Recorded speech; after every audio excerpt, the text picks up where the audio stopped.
Alright, you guys, welcome back to the channel. Hit that subscribe button. I keep saying this, I keep repeating this, as we bring to you some interesting content. Shout out to the Asian Conjurum. This is a video review. I love these little quick video reviews. I took two girls that I like the most out of the video because they made the most sense. But these older Chinese women that men are refusing to marry. They're willing to marry, but the men are saying no. They want that 25-year-old, but they're not understanding they got to be rich to get those 25-year-olds. Let's go. I was born in 1986, the year of the tiger. I'm now 40 years old.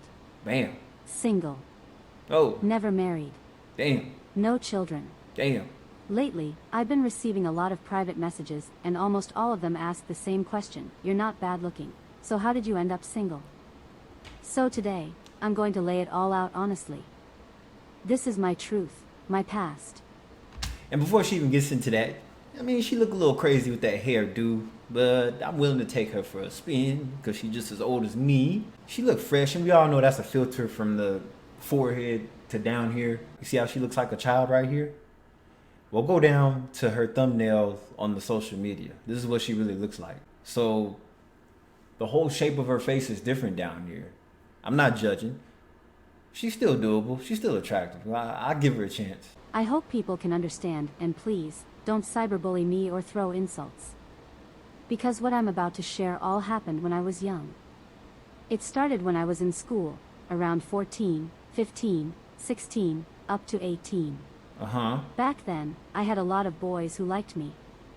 After school, when I opened my backpack, love letters would practically fall out in piles. But at the time, my family, relatives, aunts, uncles, kept telling me, you'll have plenty of chances later. Don't date in school. First loves never work out. That's not true. I know several high school sweethearts. But at the same time, I don't recommend that because it's like you settled for the first person that you were serious with or thought you were serious with. Like you didn't get no experience being with anybody else but that one person. You're one and only. And you're so young. You're under 18, so it's like puppy love. And that's why a lot of cheating happens in those relationships and marriages too, because you guys met at 15 and you know damn well that's not going to be the last person you sleep with in your life. So, that innocent teenage love was crushed before it could even begin. Then came my early 20s, around age 20 to 25. Those are the important years, at least for women. You see, that's the peak period. That's when people are really looking. That's when they're really getting proposed and looked at. Because, you know, that's the age before they lose their psyche. So again, there were lots of guys who pursued me. But my relatives were saying things like, keep your eyes open. That's where the strong and independent mindset is developed. They listen to other people, and these relatives she listened to were probably single just like her. And a lot of times, it's the women that are telling the younger women to stay single and not to get serious with anybody. Next thing you know, 30 years old, single, 35 years old, single, 40 years old, single. What do you expect? Marry someone with good conditions. Marriage isn't about love. Boom. It's about real life. Boom. Romance can't feed you. Boom. Remember, early love never ends well. High school sweethearts. Better ones will come later. So once again, I listened. I wasn't exactly rebellious. Honestly, I was a mama's girl, obedient and cautious. To me, I think the mama's girl is worse than the daddy's girl. The daddy's girl, the father usually wants to see the girl happy. She don't want him, he doesn't want her to be with some asshole that's bringing her down and making her feel like shit, right? The mama's girl is more clingier if you think about it, like the best friend to her mom. The best friend that her mom never had when she was that age. Which means there's more toxicity. I've dealt with women that had fathers in their life. And they was actually cool with me. Well, once they met me and realized that, you know, I wasn't no pookie or no bum. And they was like, yeah, we like Callie. He's a stand-up guy. I was doing what I was supposed to do. So nobody didn't have to hit me up. Then suddenly, I was 30. Boom. Then 35. Boom. At that point, the dating scene had dried up. Yeah, that well, when you can't get no more water out that well, you throw the bucket down at the bottom, you hear that sound, bone dry. The boys who once liked me, they had kids in middle school by now. That's when the matchmaking began. Yeah. Yeah, you see what happens? Time don't wait for nobody. But the men I met during blind dates said I was too old, Whoa. too fat, Whoa. too plain, Whoa. and even pointed out my white hairs. Damn. Talk about bringing somebody down. See, in the West, we can't do that. We're toxic. We're assholes, this, that. Then my relatives changed their tune, don't be too picky. Oh. If you keep your standards this high, you'll never find anyone. So that's a fast period between the ages 20 and 25. You're told not to settle.